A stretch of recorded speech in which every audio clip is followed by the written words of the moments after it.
to the future of digital banking panel. Now this session is, as ever, totally interactive, so if you do want to drop any questions for our panelists, just pop them in the sidebar in the menu system there and they come straight through to me. So let me introduce our guests. We are hoping to introduce Mark Ashworth, who's Senior VP, Chief Information Security Officer at First Bank. We're expecting him hopefully to be joining us in just a couple of moments.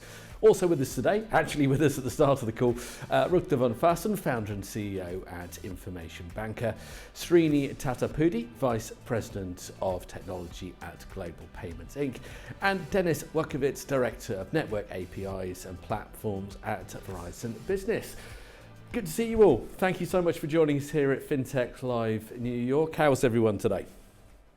Good, thanks. Doing well. Thanks for having us. Good stuff. Thank you very much indeed for joining us. There's so many avenues that we could follow when talking about the future of digital banking. But where I'd like to start, if I can, is the immediate future. And from your own personal perspective, what are the key trends in digital banking that are coming online right now? And Rutger, if I could start with you, you're first on my list. Your thoughts, the immediate future, from your perspective, what are those key trends coming online right now? Yeah, obviously the buzzword of the day is Agentic AI, right? So how do we use AI for personalization? I think that's one of the key things that we're seeing. We're starting to see some digital banks actually experiment with that they have some chatbots that you can interact with. So I think that's clearly one of the elements where we use AI to get more personalization, more personalized insights, and better experience for the customer. Thank you. Srini, if I can come to you next. Yeah, I think, talking about the future and the trend, I think we've come a long way and we got a long way to go, right? And I think, we left those paper-based ledgers back and started to computerize, and now we're getting into the digital banking, allowing customer to access the banks 24/7, round the clock almost, and globally from anywhere. I think, from there, I think we trended into, before we get into the AI, I think, the embedded finance. I think we made a good mark injecting ourselves with the banking services when customer is making transactions with the merchant. I think that's a good one. I think with the AI, there's a lot of road ahead for us, understanding the customer per se, what their emotions and sentiments are with the products and services, so that way we can expand on those products and services further. I think that I think the term probably is used as hyper personalization, so that way it is individualistic. It's not one size fits all. I think that's probably the next with the help of AI. Hyper personalization, I like that. Dennis, your thoughts? I think these guys are bringing up great points. AI and personalization are huge. I think from my perspective, I see innovation towards protecting the institution, the transactions, and the user. Security and privacy are at a premium. So looking at opportunities to put frictionless identity verification in and transactional review to verify, leveraging, I know from our space, leveraging our network to verify the signals to the device, to the SIM, to add a level of security and comfort to reduce fraud. So I think protection is a big direction we're moving in. Absolutely, and that's something I hope to cover a little bit more of a little bit later on. So we've looked at the immediate future. Let's take a step further on and the emerging technologies that are still relatively in their infancy. Which are the ones you feel are going to transform digital banking and fintechs the most? Srini, if I could start with you on this one, let's take another couple of steps forward. Which emerging technologies do you feel are going to have the most impact?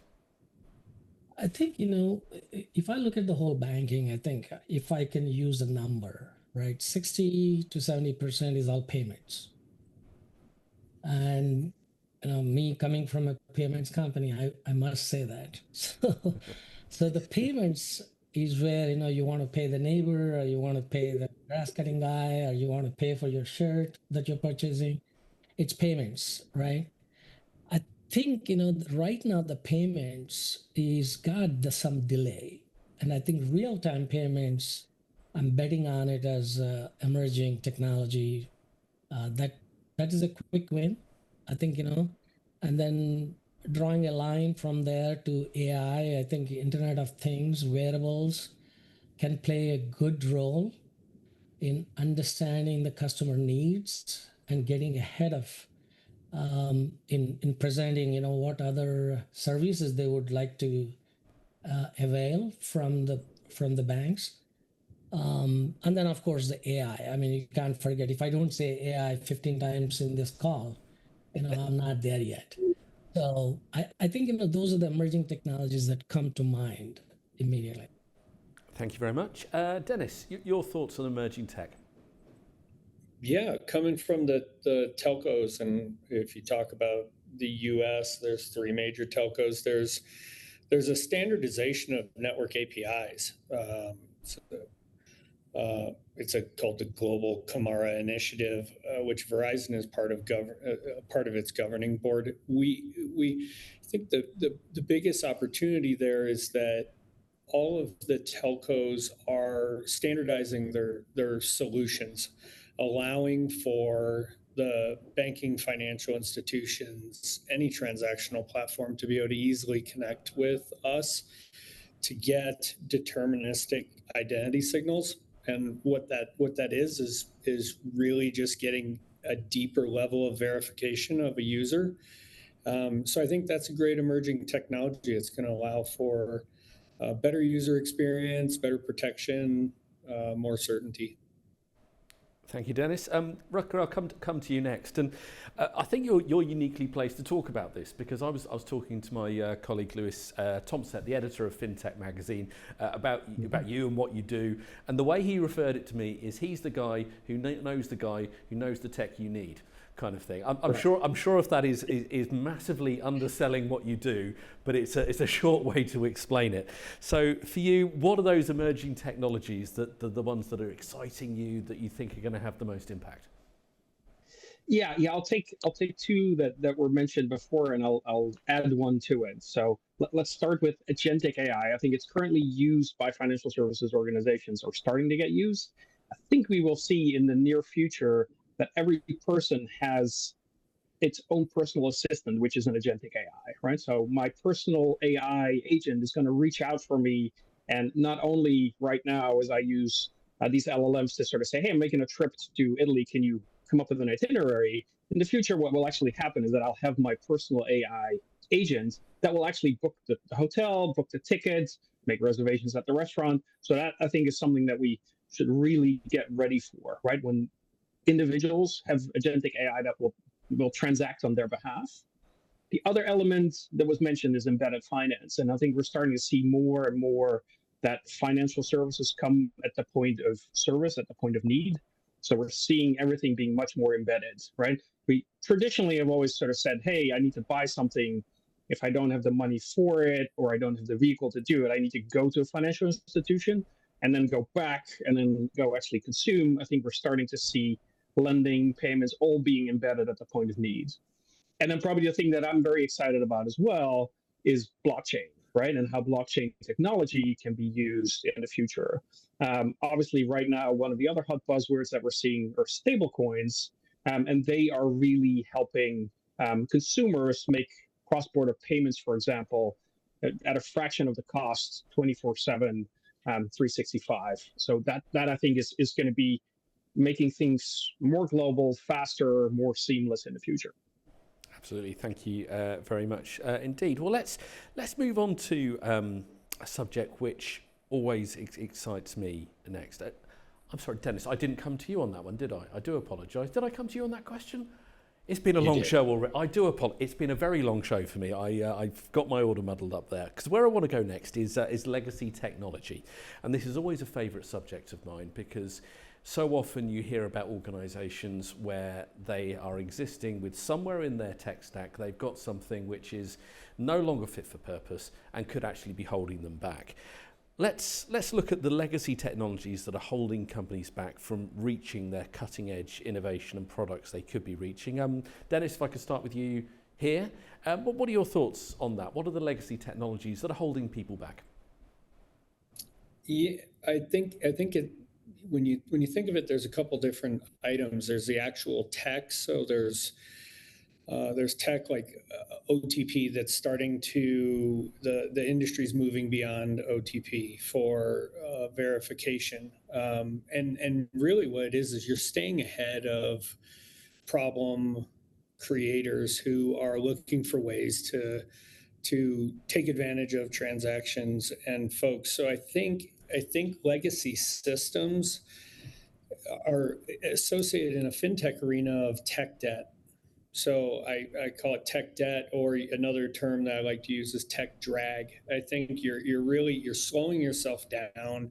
You're creating vulnerabilities. You're creating legacy code that can be then studied, attacked, modified.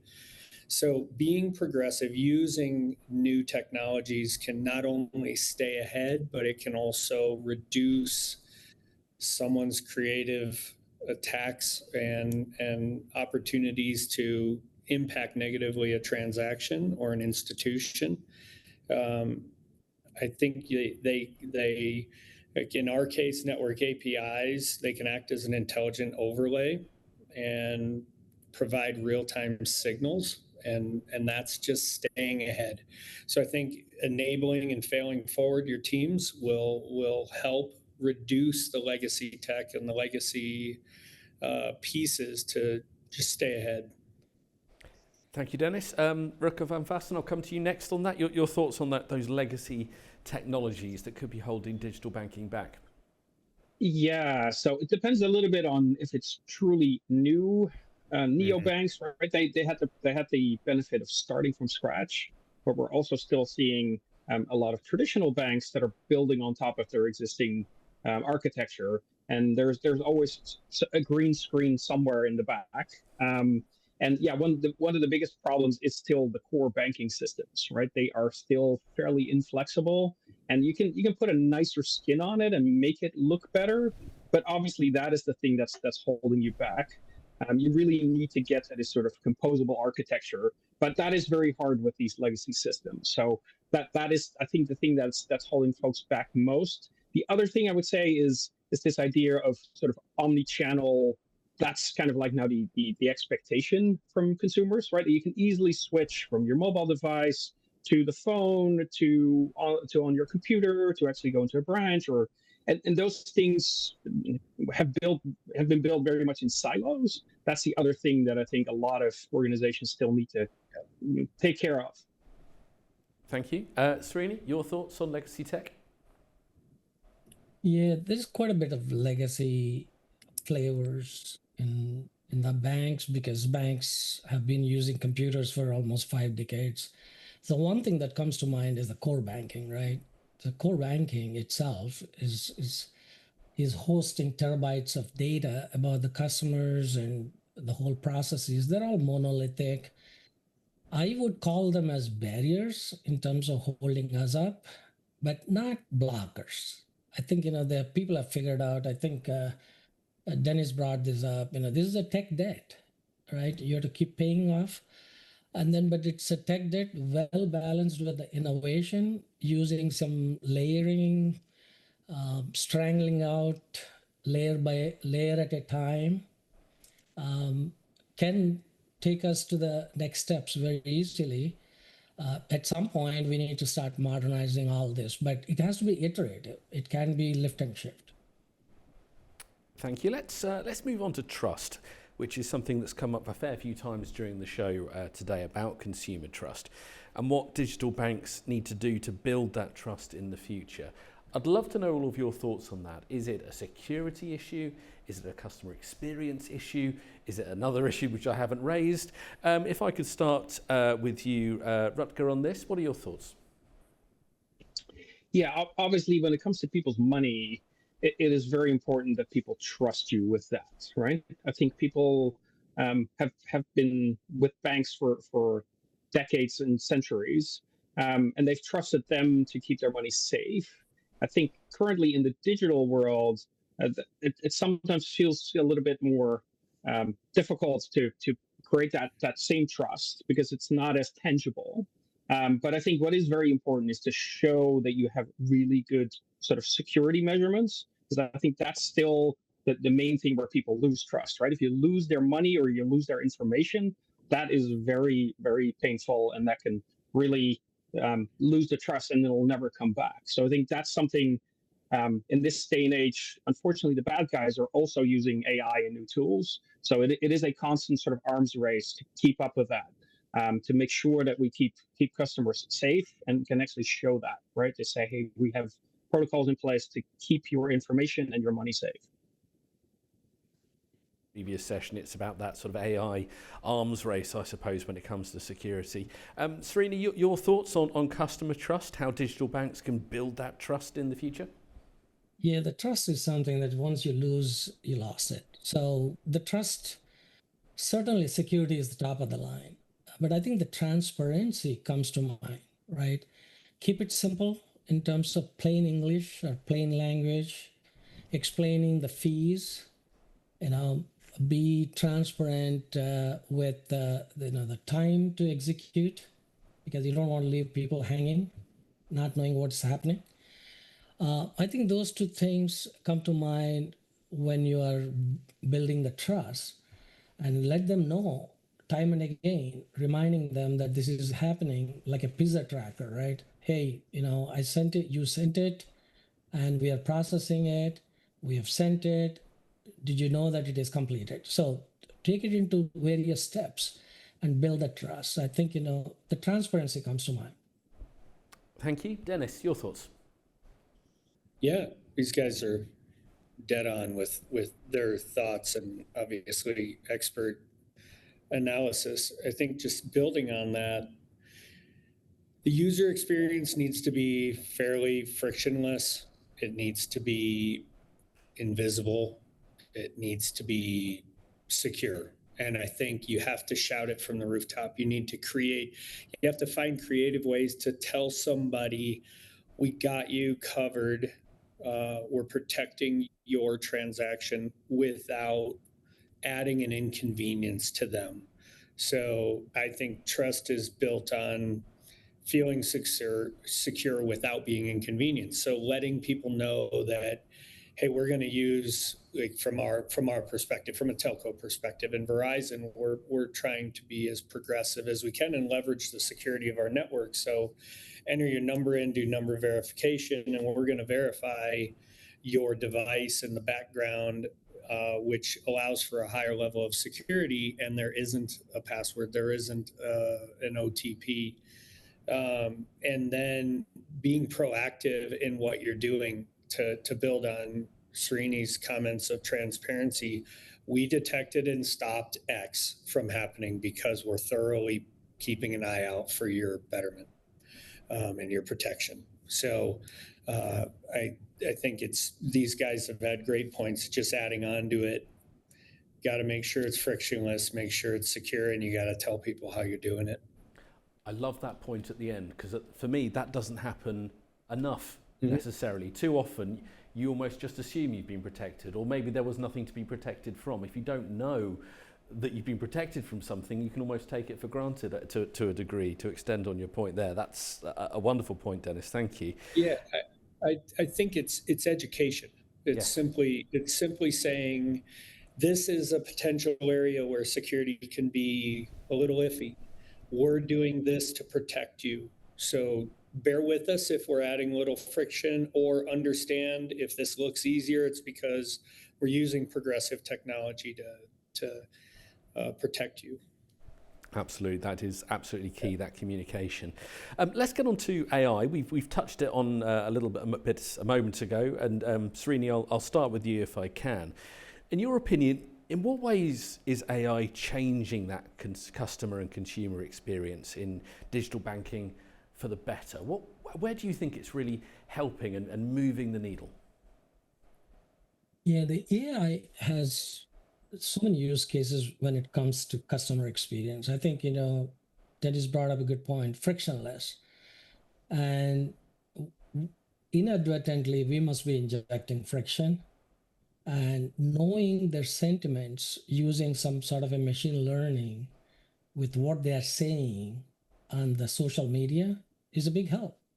And we can improve the customer experience by correlating those emotions slash sentiments to product flows and fix those product flows quickly, right? I think that's one way we can do it. And smart fraud detection is another area where artificial intelligence can come very handy, because it's not pure science, that it's not like if then else kind of logic. I mean, you need to understand the patterns, because the hackers are becoming smarter and smarter, and so the AI can detect those patterns and give you early alerts.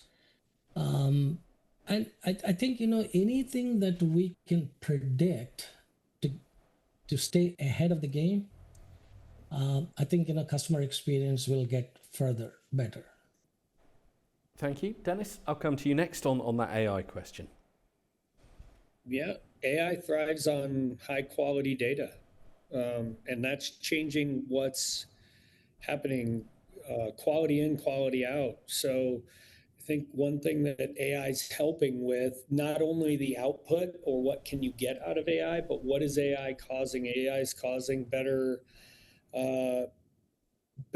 cleaner data sets, better frictionless, to use the term again, UI experiences to make sure that things are consistent, and combined with other avenues of data validation. So in our case with telcos, network insights, it can allow for a better adaption and evaluation of the data. So it allows for better results. So I think one thing I've enjoyed, and I think users are enjoying, is we're able to ingest better, cleaner data to get better information out.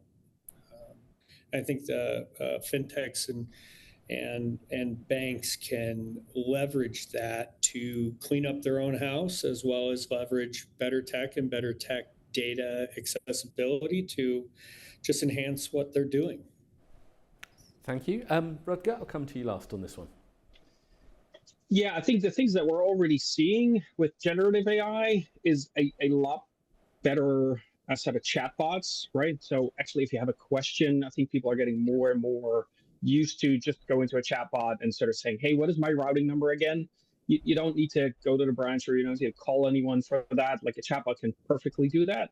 And then I think the other thing we're seeing is that chatbots are being used as a co-pilot. So if you do with a slightly more complex question, maybe about like, hey, what are your criteria for underwriting a loan? When you do call the call center or you do go to the branch, we see a lot of these sort of co-pilot AI systems that actually help the humans that are still in the loop sort of get access to data really quick, right? An AI can quickly read through all your underwriting criteria and sort of say, hey, this is the one thing we're looking for. And then the human can still give you the interface and still discuss it with you. But I think both sort of the direct chatbot experience as well as the human in the loop co-pilot experience, we're starting to see real progress there. Absolutely. Well, let's move on to partnerships if we can, because they are so key in the future of digital banking. Dennis, I'll start with you if I can. How do you feel the collaboration between fintechs, startups, traditional banks, digital infrastructure providers, everyone who's involved in the ecosystem? How can those partnerships really help drive innovation and drive exciting new ideas in the future of digital banking? What are your thoughts? It's a great question. I think you have, I kind of look at it like a mentor towards a student type situation.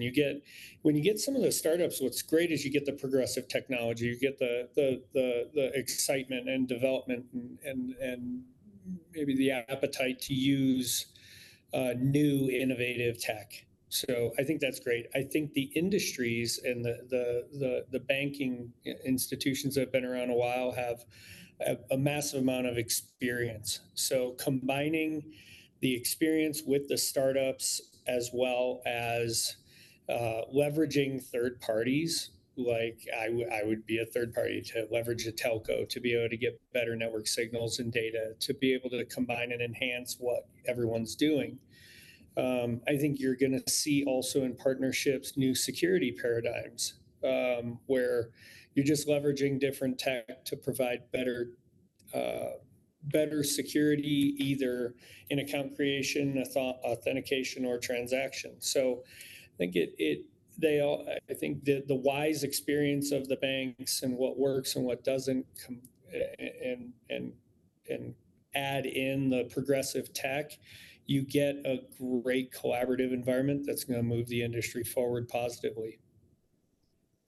Thank you, Dennis. I'll go to you next. Srini, please.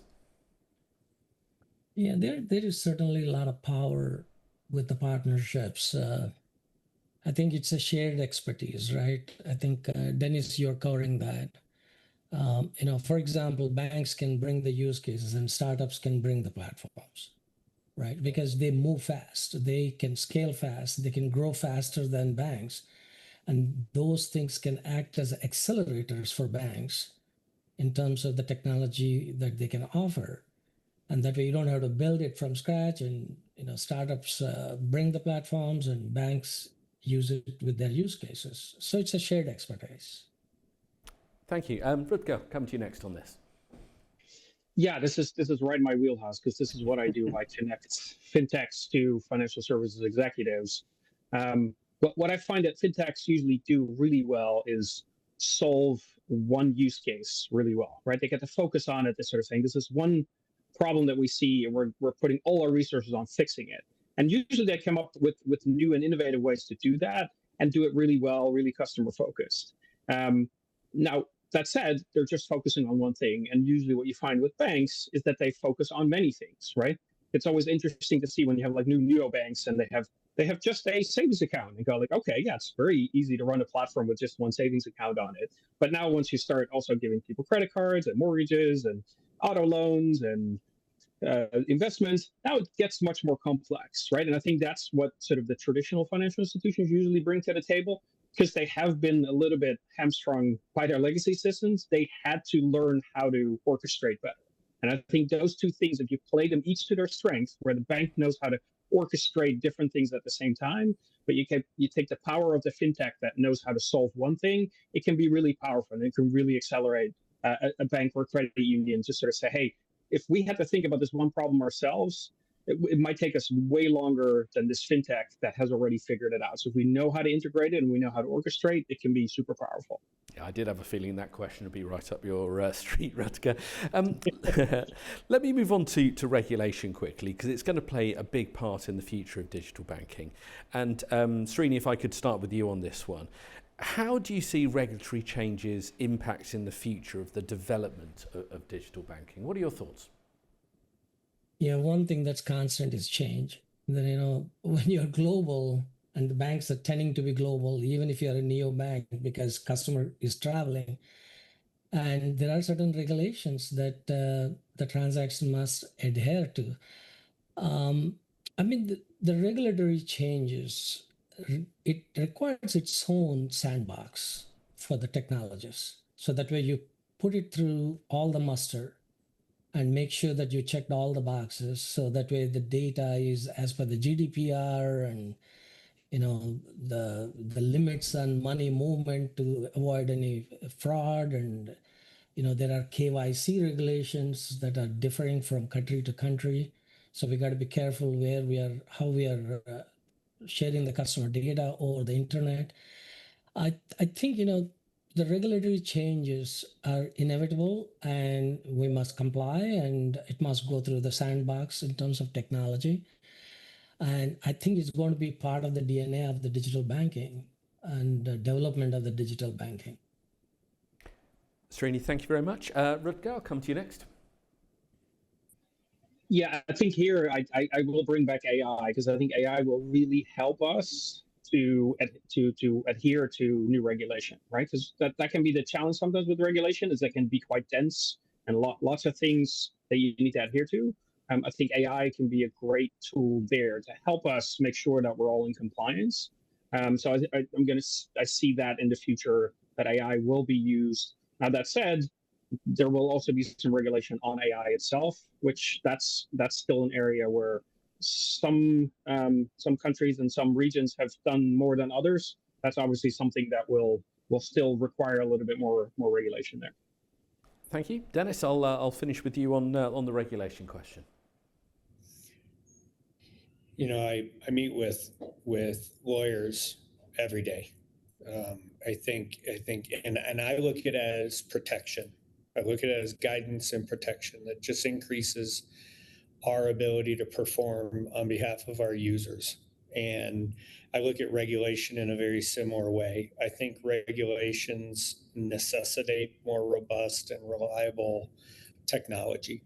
And so I think adopting and accepting that regulation is there to protect is massive. I think especially with the huge increase in data privacy, which is, we've always been focused on data privacy, but now we're focusing quite heavily on consent and making sure that a user has visibility into what's happening and what their interactions are doing. So I think following regulation is good. I know it's probably not a lot of people will feel the same way I do, but I would rather look at it as a positive, to challenge us to innovate, to challenge us to be more secure, to reduce the gaps of fraud, for example, and increase security. So I accept regulation, and I think we have to adapt to it because it's ever evolving. You look at Europe versus where we're at. The regulations are wildly different, and there's positives and negatives to each side of it. So I think learning from it and adapting from it only makes us stronger. And I do think you make a good point there about the difference between different global regions and the agility organisations have to show in different areas. We're rapidly running out of time, so I'll just quickly go to some comments coming in from the audience. Quick one here from Ben from Transform Sales AI. Thanks for the insight, gents. Spot on. I think he's talking to you guys, not to me. And lastly, now this is a chicken and egg question to my uninformed mind. And how do you quantify data to be considered high quality? I know it's an expression we use an awful lot about high quality data. Has anyone got a definition? I mean, I think the data is data, right? I think the information is bad or good. What you make out of the data. I would leave it that as a thought-provoking thing. I think so. Yes, talk about data, and without. By the way, that data is what giving us the revenue. So it can be bad data. It must be the information validation and information farming. I think those are the areas where I think we need to start to look at and fine-tune. And I know from conversations I regularly have at these kind of events, a lot of it is the cleanliness and the consistency of the data. I think that's probably the best bet we're going to have of answering that particular question. Also, hello to Caddy Perez. Thanks for all the valuable information on this one. A lot of love coming in for you today on this panel. One last question, if I can, very, very quickly from all of you, because we are rapidly running out of time. And it's a question of balance between rapid innovation with the need for risk management within digital banking. How do we cope with that pace of change? I'll start with you, Rutger, if I may. Yeah, so obviously that, as I was mentioning earlier, the bad guys are also using technology. So like at some point people sort of said, hey, let's put a pause. And it's like, yeah, unfortunately, the bad guys are not taking a pause. So to keep up with them, we do need to keep innovating. We do need to sort of get to know new technology and keep innovating to move forward, to make sure that we keep up with what the bad guys are potentially doing with that technology. Thank you. Srini. Yeah, the risk management has to be part of the DNA. I mean, it should not come in the way of innovation, but it has to be part of DNA. What I mean by that is left shift everything. It's not an afterthought. You implement the secure by design, continuously keep doing some threat modeling, and keep checking that you are well within the guardrails when you're developing the code. And like I was saying, create your regulatory sandboxes so that way you are cross-checking that you're following the regulations. All in all, I think the risk management certainly must be sped up and left shifted to jumpstart on the innovation. Thank you, Srini. And Dennis, I'll give you the final word. Your thoughts on managing and coping with that pace of change. Oh, great! I get to follow these guys. I think it's quality and certainty.